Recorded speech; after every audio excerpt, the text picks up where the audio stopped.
Africa Content TV. Màmá àwọn ọmọ tí wọ́n wá gba ètò relief package náà ń lọlé ẹ pẹ̀lẹ́ màmá ṣé ọmọ yín náà ni pẹ̀lẹ́ kí lorúkọ rẹ̀ Deborah pẹ̀lẹ́ ṣé òtútù o sára rẹ̀ ti le dáadáa ó ti le ẹ pẹ̀lẹ́ ẹ ṣe kú tọ́jú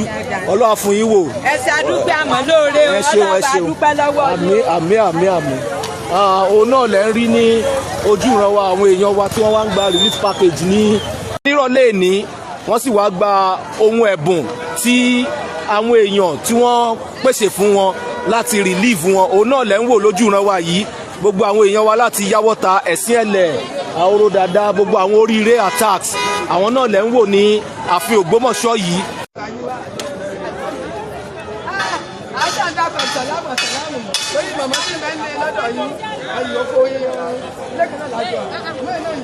Okay. ilé wa fi ilé kan lájọ gbé náà fọ́ sí Ọlọ́run ṣe ẹyẹ mọ̀ ìyá ìṣẹ̀lẹ̀ láyé.